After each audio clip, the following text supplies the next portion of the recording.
Selamat pagi semuanya, apa kabar? Bertemu lagi di kelas prakarya ya. Kali ini kalian berada di semester 2 dan seperti biasa di bab 1 mata pelajaran prakarya, kalian akan mempelajari tentang kerajinan. Dan untuk kali ini, bab yang akan kita bahas adalah kerajinan berbasis media campuran. Sudah siap? Oke, mari kita simak.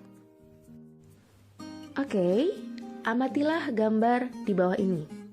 Nah, terbuat dari bahan apa sajakah kerajinan tersebut? Coba kalian amati. Yang pertama, ada kerajinan berbentuk wayang. Yang kedua, berbentuk toples. Yang ketiga, berbentuk teko dan cangkir. Dan yang terakhir, berbentuk hiasan. Nah, coba kalian amati ya. Terbuat dari bahan apa sajakah kerajinan tersebut? Apakah hanya terbuat dari satu bahan atau gabungan dari beberapa bahan?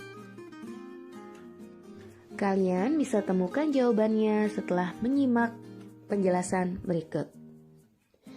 Kerajinan-kerajinan tersebut memang mudah ditemukan dalam kehidupan sehari-hari. Hal ini karena Indonesia merupakan negara yang memiliki kekayaan alam yang sangat melimpah, sehingga masyarakat dapat memanfaatkannya untuk membuat beragam kerajinan alam. Saat ini, manusia telah mengembangkan produk kerajinan menggunakan media campuran. Banyak karya yang kini mulai bermunculan dari adanya strategi tersebut. Lalu, apa itu kerajinan berbasis media campuran? Nah, oleh karena itu, kita akan mempelajarinya di bab 1. Yang pertama, kita akan membahas tentang prinsip kerajinan berbasis media campuran. Apa sih yang dimaksud dengan kerajinan berbasis media campuran? Kerajinan berbasis media campuran adalah kerajinan yang dibuat dengan tujuan mengubah bentuk sebuah benda yang dominan terbuat dari satu jenis bahan, lalu dipadukan dengan bahan lainnya agar menjadi lebih menarik tanpa menghilangkan fungsi aslinya. Seperti namanya yaitu campuran, berarti media yang digunakan tidak hanya satu, bisa dicampur dengan bahan atau media lainnya. Bahan apa saja sih yang bisa dibuat atau dipadu-padankan? Oke, kita akan membahasnya sekarang. Oh iya, tapi sebelumnya, mengapa harus dicampur? Oke, alasan para pengrajin membuat kerajinan berbasis media campuran adalah: pertama, adanya kekurangan bahan baku atau memanfaatkan bahan baku yang tidak banyak jumlahnya. Dua, meningkatkan estetika yang monoton. Tiga, menghindari bentuk yang monoton. Dan alasan yang terakhir, lebih terlihat modern karena dapat disukai oleh semua kalangan. Jadi, 4 alasan tersebutlah yang menyebabkan para pengrajin saat ini lebih sering membuat kerajinan berbasis media campuran.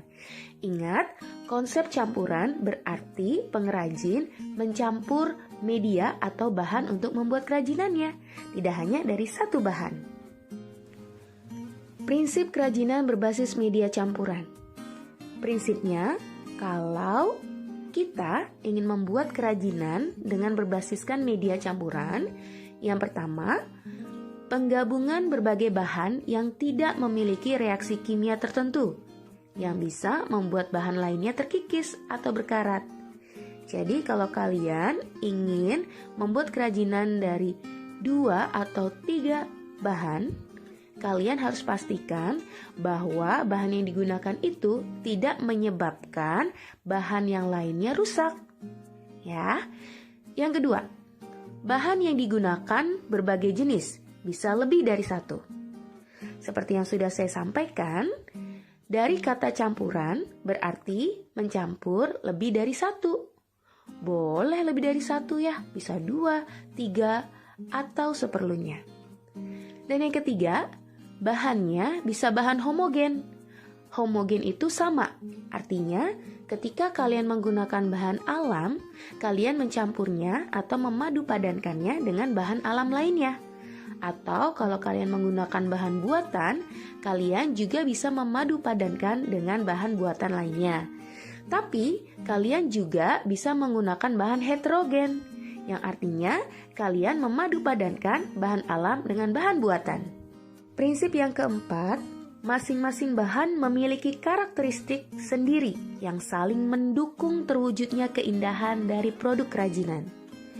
Jadi, seperti sebelumnya, bahwa bahan yang digunakan itu untuk menghindari kemonotonan atau untuk menciptakan estetika atau keindahan. Jadi kalian harus pilih bahan yang memang mendukung ya. Dan yang terakhir, penggabungan bahan yang dilakukan harus dapat menyatu dengan bahan lainnya, sehingga terjadi kesatuan.